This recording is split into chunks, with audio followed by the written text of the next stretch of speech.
ছাত্রছাত্রীরা, আজকে আমরা মেন্ডেলের দ্বিসংকর জনন নিয়ে আলোচনা করব।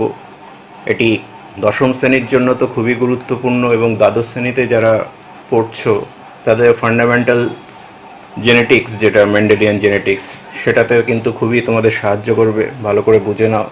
পরবর্তীতে ট্রাইহ্যাবিট cross, non Mendelian genetics, polygenic inheritance যেগুলো, সেগুলোতে তোমাদের পড়াটি কিন্তু খুবই সাহায্য করবে। পরবর্তী বায়োলজি নিয়ে যখন পড়বে, জেনেটিক্স বিষয়ে তোমাদের সাহায্য করবে।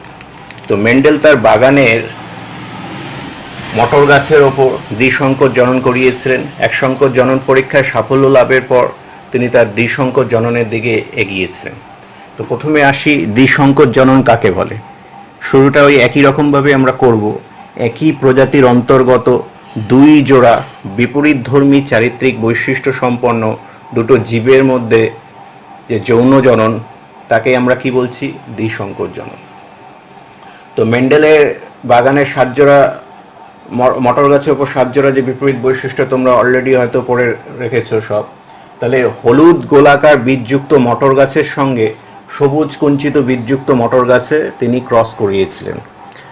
তো হলুদ বৈশিষ্ট্যের জন্য দায়ী অ্যালিল ক্যাপিটাল ওয়াই ধরা হয়েছে, গোলাকার বৈশিষ্ট্যের জন্য দায়ী অ্যালিল ক্যাপিটাল আর ধরা হয়েছে। তো এটি হলুদ গোলাকার মটর গাছের জিনোটাইপ কি? Capital Y, capital Y, capital R, capital R. এর থেকে প্রাপ্ত গ্যামেট কি হবে? Capital Y, capital R. সবুজ কুঞ্চিত মটর গাছ সবুজ বৈশিষ্ট্যের জন্য দায়ী অ্যালিল স্মল ওয়াই, কুঞ্চিত বৈশিষ্ট্যের জন্য দায়ী অ্যালিল স্মল আর। সুতরাং একটি সবুজ কুঞ্চিত মটর গাছের জিনোটাইপ হবে small Y, small Y, small R, small R. তার থেকে প্রাপ্ত গ্যামেট স্মল ওয়াই আর। এবার এই গ্যামেট দ্বয়ের মিলনে আমরা F1 জনুতে, প্রথম অপত্য জনুতে কি পাবো? এটি সংকর মটর গাছ পাবো। সেটা capital Y, small Y, capital R, small R. আমরা যদি ক্রোমোজোম স্টাডি করি তাহলে তাই পাবো। তো সেটা ফিনোটাইপ কি হবে? সংকর হলুদ গোলাকার। তাহলে বোঝা যাচ্ছে যে F1 জনুতে হলুদ বৈশিষ্ট্যটি সবুজ বৈশিষ্ট্যের উপর প্রকট হচ্ছে এবং গোলাকার বৈশিষ্ট্যটি কুঞ্চিত বৈশিষ্ট্যের উপর প্রকট হচ্ছে। এবার F1 জনুর দুটো সংকর হলুদ গোলাকার মটর গাছের মধ্যে আবার ক্রস করানো হবে, যেটা মেন্ডেল করেছিলেন। কিভাবে করেছিলেন? মনোহাইব্রিড ক্রস করার সময় বলেছিলাম যে একটি ইমাস্কুলেশন করে একটি গাছের ফুলের থেকে পরাগধানী সরিয়ে দিয়ে সেটাকে ফিমেলে কনভার্ট করেছিলেন, আর একটা স্ত্রী অঙ্গ গর্ভাশয় কেটে বাদ দিয়ে সেটাকে পুরুষ ফুল হিসেবে আত্মপ্রকাশ করিয়ে তাদের মধ্যে তিনি ক্রস পলিনেশন করিয়েছিলেন। তো এখানে তোমাদের যেটা খুব ভালো করে শিখতে হবে, গ্যামেটগুলো কিভাবে নির্বাচন করবে। তো capital Y, small Y, capital R, small R এর সংকর জীব থেকে যে গ্যামেটগুলো পাওয়া যাবে কিভাবে বার করবে? প্রথমটা দুটোই বড় হবে, তারপরে প্রথমটা বড় দ্বিতীয়টা ছোট, তারপরে প্রথমটা ছোট দ্বিতীয়টা বড়, লাস্টেরটা দুটোই ছোট। এইভাবে তোমরা বার করবে। খুবই ইম্পর্টেন্ট কিন্তু, এটা যদি ঠিকঠাক না করতে পারো তাহলে কিন্তু ভুল হয়ে যাবে। তাহলে প্রথমটা দুটোই বড়, তারপরে একটা প্রথমটা বড় দ্বিতীয়টা ছোট, তারপরে প্রথমটা ছোট দ্বিতীয়টা বড়, লাস্টেরটা দুটোই ছোট। তো পুং গ্যামেটগুলো এইভাবে তিনি চেকার বোর্ডের উপর দেখালেন। স্ত্রী গ্যামেটগুলো একই রকমই হবে। এবার এদের মধ্যে ফিউশন করে 16টা টোটাল আমাদের জিনোটাইপ পাওয়া যাবে, তাই না? F2 জনুতে কি হবে? টোটাল 16টা আমরা জিনোটাইপ পাবো। তাদের রেসপেক্টিভ ফিনোটাইপ কি হবে তোমরা লিখে নাও। তো capital Y, capital Y, capital R, এটা তো একদম বিশুদ্ধ, যেটা আমরা নিয়ে ক্রস করিয়েছিলাম, হলুদ গোলাকার। তো এগুলো রেসপেক্টিভ ফিনোটাইপ তোমরা বার করে। আর একটা যেটা মনে রাখবে এখানে, যে একটি ক্যাপিটাল ওয়াই থাকা মানেই কিন্তু হলুদ ক্যারেক্টারটা চলে আসবে, আর একটি ক্যাপিটাল আর থাকা মানেই গোলাকার বৈশিষ্ট্য আসবে। ওকে, তাহলে এখানে আমরা দেখব কি টোটাল 9টা হলুদ গোলাকার পাবো। আর একটা মজার ব্যাপার, গ্যামেটগুলো যদি ঠিকঠাক বসাও পরপর, কোনাকুনি দেখবে 4টে capital Y, small Y, capital R, small R, 4টে এরকম হলুদ গোলাকার। এটা কিন্তু তোমার মিলে যাবে। তো টোটাল 9টা হলুদ গোলাকার হবে। হলুদ কুঞ্চিত দেখো 3টে হচ্ছে, ক্যাপিটাল ওয়াই, স্মল আর। এটি একটু হলুদ কুঞ্চিত কেন? ক্যাপিটাল ওয়াই এর জন্য হলুদ বৈশিষ্ট্য, দুটোই স্মল আর আছে, সেজন্য কুঞ্চিত ক্যারেক্টার আসবে। এই একটা হলুদ কুঞ্চিত ক্যাপিটাল ওয়াই, স্মল আর, এটা একটা, আর এই একটা, দুটো আছে। সবুজ গোলাকার, সবুজ বৈশিষ্ট্য তো এখানে বিশুদ্ধ রিসেসিভ, যেহেতু স্মল ওয়াই আসবে, আর গোলাকারের জন্য ক্যাপিটাল আর একটা থাকবে অন্তত। তো স্মল ওয়াই আর, এটা একটা, আর small Y, capital R, small R, এটা দুটো পাচ্ছি। ঠিক আছে। আর যেটা বিশুদ্ধ প্রচ্ছন্ন চারিত্রিক বৈশিষ্ট্য ছিল, স্মল ওয়াই স্মল আর সেটাও একটা পাচ্ছ। তাহলে এবার আমরা যদি ফিনোটাইপ জিনোটাইপ রেশিও দিই, তো টোটাল আমরা ফিনোটাইপ কত পাচ্ছি? 4টে। হলুদ গোলাকার, হলুদ কুঞ্চিত, সবুজ গোলাকার, সবুজ কুঞ্চিত। হলুদ গোলাকার এই ফিনোটাইপটা 4 রকম তুমি জিনোটাইপ পাবে। বক্সে চেকার বোর্ডে তোমরা দেখো যে capital Y capital Y capital R এটা একটা, capital Y capital R small R দুটো, ক্যাপিটাল ওয়াই ক্যাপিটাল আর দুটো, আর capital Y capital R small R যে কোনাকুনি বললাম 4টে। তো এটা তাহলে ফিনোটাইপ আমি পাবো কি? 9টা। ফিনোটাইপ অনুপাত টোটালে 16টার মধ্যে 9টা আসবে এটা। এবং সেটা যদি জিনোটাইপে ভাঙি কি হবে? 1:2:2:4 হয়ে গেছে। এবার হলুদ কুঞ্চিত বৈশিষ্ট্য, সেটা দুটো জিনোটাইপ পাচ্ছিস, ক্যাপিটাল ওয়াই স্মল আর এটা একটা, আর ক্যাপিটাল ওয়াই স্মল আর দুটো। তাহলে ফিনোটাইপ রেশিওতে 3টে আসবে, সেটা জিনোটাইপে ভাঙলে কি হবে? 1:2। ঠিক আছে। সবুজ গোলাকার স্মল ওয়াই ক্যাপিটাল একটা পাচ্ছিস, small Y capital R small R দুটো পাচ্ছিস। তো ফিনোটাইপ অনুপাতে 3টে আসবে, জিনোটাইপে যখন ভাঙবে 1:2। আর সবুজ কুঞ্চিত স্মল ওয়াই স্মল আর ওটা তো একটাই আসবে, তাই না? এবার তাহলে তোমাদের ভালো করে অনুপাতগুলো মনে রাখতে হবে। তাহলে দ্বিসংকর জননে F2 জনুতে এসে আমরা ফিনোটাইপ অনুপাত কি পাচ্ছি? 9:3:3:1। ওকে। এবার সেটা যখন জিনোটাইপে ভাঙছে, 9টা কিভাবে ভাঙবে মনে রাখবে? 1:2:2:4। 3 কিভাবে ভাঙবে? 1:2, আবার 1:2-তে ভাঙবে, আর লাস্টে 1। তো এইভাবে তিনি দ্বিসংকর জনন পরীক্ষা তার থেকে প্রাপ্ত ফলাফল দিয়েছিলেন। এবার দ্বিসংকর জনন পরীক্ষায় সাফল্য লাভের পর মেন্ডেল যে সিদ্ধান্তে এসেছিলেন, সেই সিদ্ধান্তটা আমরা কি বলবো? সেই সিদ্ধান্তটাকে বলবো স্বাধীন বন্টনের সূত্র বা ল অফ ইন্ডিপেন্ডেন্ট অ্যাসর্টমেন্ট বা মেন্ডেলের দ্বিতীয় সূত্র। সেটা সহজভাবে আমি বলছি, তোমরা নোট করে নেবে। সেখানে তিনি কি বলেছিলেন? যে একই প্রজাতির অন্তর্গত 2 জোড়া, দ্বিসংকর জনন সবসময় বলছি কিন্তু 2 জোড়া নিয়ে করতে হবে, 2 জোড়া বিপরীতধর্মী চারিত্রিক বৈশিষ্ট্য সম্পন্ন দুটো জীবের মধ্যে যখন পরনিষেক ঘটানো হচ্ছে, কোনো জোড়া চারিত্রিক বৈশিষ্ট্য অপর জোড়া চারিত্রিক বৈশিষ্ট্যের উপর কোনো প্রভাব বিস্তার করে না। উভয় জোড়া বৈশিষ্ট্য স্বাধীনভাবে নির্দিষ্ট অনুপাতে বংশ পরম্পরায় সঞ্চারিত হয়। আমরা যদি বলি এখানে দেখো হলুদ গোলাকার বৈশিষ্ট্য আর সবুজ কুঞ্চিত, তাহলে 2 জোড়া বৈশিষ্ট্য হচ্ছে।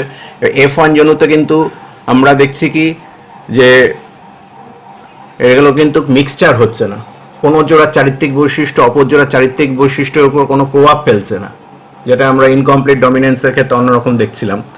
তো কোনো প্রভাব বিস্তার করছে না, এখানে একটি গুণই প্রকট হচ্ছে হলুদ বৈশিষ্ট্য সবুজ বৈশিষ্ট্যের উপর আর গোলাকার কুঞ্চিত বৈশিষ্ট্যের উপর। আবার এই সংকর জীবগুলো থেকে যখন আমরা ক্রস করাচ্ছি, তখন ওই নির্দিষ্ট অনুপাতে কিন্তু আমরা সেটা পাচ্ছি, যেটা আমরা এই অনুপাতগুলো দিলাম। তাহলে যেটা সিদ্ধান্তে তিনি বলছেন যে উভয় জোড়া বৈশিষ্ট্য নির্দিষ্ট অনুপাতে, সেটা আমরা দেখছি বংশ পরম্পরায় সঞ্চারিত হচ্ছে। সেটা আমরা রেশিওগুলো দেখালাম, সেটা তোমরা ভালো করে দেখে নেবে। এবার সব কিছুরই যেরকম ব্যতিক্রম থাকে, তো মেন্ডেলের দ্বিসংকর জননেরও ব্যতিক্রম। আমরা একসংকর জননের ব্যতিক্রম যেরকম আগের দিন পড়লাম, যে ওখানে ইনকমপ্লিট ডমিনেন্স, তারপরে সহপ্রকটতা, ওগুলোর কথা বললাম, রোয়ান কোট কালারের কথা বললাম। এবার মেন্ডেলের দ্বিসংকর জননের ব্যতিক্রম, এগুলোর উপরই তোমাদের বেশি ভালো করে পড়তে হবে, কারণ এরপর পলিজেনিক ইনহেরিটেন্স আছে, মানুষের উচ্চতা এবং স্কিন কালার, এগুলোর উপর তোমরা দেখবে। এবার এখানে ব্যতিক্রম হিসেবে আমি লিঙ্কেজের কথা বলবো। তো লিঙ্কেজ ব্যাপারটা কি? একই ক্রোমোজোমের খুব কাছাকাছি অবস্থিত জিনগুলি যদি কোনো রকম পরিবর্তন ছাড়াই পরবর্তী জনুতে সঞ্চারিত হয়ে যায়, তো এই ঘটনাটাকে আমরা কি বলছি? লিঙ্কেজ। এবং এই সংযুক্ত জিনগুলিকে কি বলা হয়? লিঙ্ক জিন। প্রকৃতপক্ষে কি হয়? লিঙ্ক জিনগুলোর মধ্যে কোনো রকম ক্রসিং ওভারই ঘটে না, ক্রসিং ওভার হওয়ার কোনো সম্ভাবনাই থাকে না। এই কারণে তারা সংযুক্ত অবস্থায় পরবর্তী জনুতে চলে যাচ্ছে। তাহলে এই যে ঘটনা, যেটা আমরা ড্রসোফিলা মাছিতে খুব ভালোভাবে লিঙ্কেজটা পড়বো এরপরে, তো এই লিঙ্কেজ কিন্তু মেন্ডেলের দ্বিসংকর জননের ব্যতিক্রম। উন্নত জীবে যৌন দ্বিরূপতা একটি অন্যতম বৈশিষ্ট্য, তাই না? তো যৌন দ্বিরূপতা মানে ওর মধ্যে পুরুষ ও স্ত্রীর ভেদ আছে। এবার 10ম শ্রেণীতে তোমরা কি করেছো মানুষের লিঙ্গ নির্ধারণ করার সময়? যে বিশেষ কিছু ক্রোমোজোম এই লিঙ্গ নির্ধারণের জন্য দায়ী হয়, তাই না? যেরকম আমরা যদি দেখি, এটা ক্লাস 10-এ পড়েছে, পুরুষ মানুষের ক্রোমোজোম কি 44A XY, তার মানে 44টি অটোজোম আর 2টো সেক্স ক্রোমোজোম। এই 44টি অটোজোম আর 2টো সেক্স ক্রোমোজোম XY কিন্তু আলাদা হয়। এই জন্য পুরুষরা কি হয়, হেটেরোগ্যামেটিক, দু রকমের স্পাম তৈরি করে। একটা এক্স প্রকৃতির স্পাম 22A + X, আর একটা ওয়াই প্রকৃতির স্পাম 22A + Y। আর স্ত্রীরা যেহেতু হোমোগ্যামেটিক, ওর ক্রোমোজোম নাম্বার 44A + XS, ওখান থেকে কিন্তু এক প্রকারই ডিম্বাণু তৈরি হয় 22A + X। এবার এক্স প্রকৃতির শুক্রাণু ডিম্বাণুর সঙ্গে মিলিত হয়ে কন্যা সন্তান আসবে, 44A XX হচ্ছে কন্যা সন্তান। ওয়াই প্রকৃতির শুক্রাণু ডিম্বাণুর সঙ্গে মিলিত হয়ে এখানে আমার পুত্র সন্তান আসবে। তাহলে কন্যা জন্মাবে না পুত্র জন্মাবে, এটার চান্স কিন্তু সবসময় কি থাকবে, 1:1, অর্থাৎ 50-50। ঠিক আছে? কিন্তু বর্তমানে আধুনিক বিজ্ঞানীদের ধারণা যে এক্স বা ওয়াই ক্রোমোজোম স্থিত পার্টিকুলার কিছু জিনের সমন্বয় কিন্তু এই লিঙ্গ নির্ধারণের জন্য দায়ী। ঠিক আছে? এবার সেটা কিভাবে হবে সেটা আমরা এবার আলোচনা করব। তো সেক্স ডিটারমিনিং জিন, এবার ধরো পুরুষ ব্যক্তির ক্ষেত্রে এস আর ওয়াই জিন, মানে সেক্স ডিটারমিনিং রিজন ওয়াই জিন, সেটা কিন্তু অ্যাক্টিভ থাকবে। সেটা কি করবে, ডিএসএস জিনকে, অর্থাৎ ডোজেস সেন্সিটিভ সেক্স রিভার্সাল জিনকে ইনহিবিট করে। এটা থাকার জন্য মেল পাথওয়ে জিনস পুরুষ ব্যক্তির ক্ষেত্রে এটা অ্যাক্টিভ হবে, যা বাইপোটেনশিয়াল গোনাড, মানে ভ্রূণ অবস্থায় কিন্তু ইহা দুরকম সেক্সের দিকে এগিয়ে যেতে পারত, কিন্তু মেল পাথওয়ে জিনস অ্যাক্টিভেট হওয়ার জন্য বাইপোটেনশিয়াল গোনাড থেকে শুক্রাশয় তৈরি হয়। এই শুক্রাশয় ফিমেল পাথওয়ে জিনসগুলোকে ইনঅ্যাক্টিভ করে দেবে। তার ফলে কি হবে, পুরুষ হরমোন যেটা আমরা জানি টেস্টোস্টেরন, সেটা সেক্রেশন বেড়ে যায় এবং পুরুষ যৌন বৈশিষ্ট্যগুলি বিকাশ ঘটে। কিন্তু মেয়েদের ক্ষেত্রে কিভাবে হয়, সেখানে কিন্তু এসআরওয়াই জিনস, অর্থাৎ সেক্স ডিটারমিনিং রিজন ওয়াই জিন, সেটা কিন্তু অনুপস্থিত। তার ফলে কি হবে, ডিএসএস অর্থাৎ ডোজেস সেন্সিটিভ সেক্স রিভার্সাল জিন, তার সক্রিয়তার জন্য ওখানে এমপিজি মেল পাথওয়ে জিনসগুলো ইনঅ্যাক্টিভ হবে, ওটা ইনহিবিট হবে, কিন্তু ফিমেল পাথওয়ে জিনসগুলো ওখানে কি হবে, সক্রিয় হবে। তার ফলে বাইপোটেনশিয়াল গোনাড থেকে ওখানে ডিম্বাশয় তৈরি হয়, আর ডিম্বাশয় থেকে স্ত্রী হরমোন ইস্ট্রোজেন খরিত হবে। ইস্ট্রোজেন পরবর্তীকালে স্ত্রী যৌন চরিত্র বিকাশ ঘটায়। ঠিক আছে? এবার আরেকটা জিনিস যেটা মনে রাখতে হবে, মানুষের ক্ষেত্রে পুরুষরা হেটেরোগ্যামেটিক, আমি বলছি এক্স ওয়াই দুরকম ক্রোমোজোম দ্বারা, স্ত্রী এক্স এক্স, কিন্তু কিছু সরীসৃপ বা পক্ষীদের ক্ষেত্রে কিন্তু উল্টো ঘটনা দেখা যায়। সেক্ষেত্রে পুরুষরা কি হয়, হোমোগ্যামেটিক হয়, অর্থাৎ পুরুষদের আমরা জেড জেড ক্রোমোজোম পাবো, কিন্তু স্ত্রীদের জেড ডব্লিউ, দুটো আলাদা ক্রোমোজোম, সেক্স ক্রোমোজোম বা অ্যালোজোম দেখা যায়। ঠিক আছে? তো ওদের ক্ষেত্রে ব্যাপারটা আলাদা হবে। আচ্ছা, ড্রসোফিলা মাছির ক্ষেত্রেও কিন্তু আমরা মানুষের মতনই পুরুষদের ওয়াই ক্রোমোজোম আর স্ত্রীদের ক্ষেত্রে এক্স এক্স ক্রোমোজোম আমরা পাবো। তো এখানে বিভিন্ন প্যাটার্নগুলো দেখানো হচ্ছে। ট্রিপ্লয়েড স্ত্রী ড্রসোফিলা 3x3a, তার সঙ্গে স্বাভাবিক পুরুষ XY2a ক্রস করানোর ফলে কি কি হচ্ছে, পুরুষদের গ্যামেট আমরা XA XA দুটো পাবো, আর স্ত্রীদের 2x2a আর XA 2XA X2a পাচ্ছি।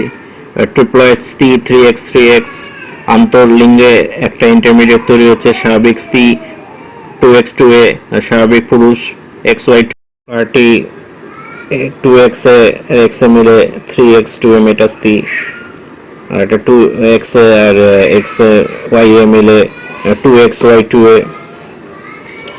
আন্তর্লিঙ্গ আরেকটি তৈরি হচ্ছে 2x3a আর মেটা পুরুষ। তো এই ক্রসটাও তোরা 12 এর ক্ষেত্রে দেখে রাখবি। ঠিক আছে।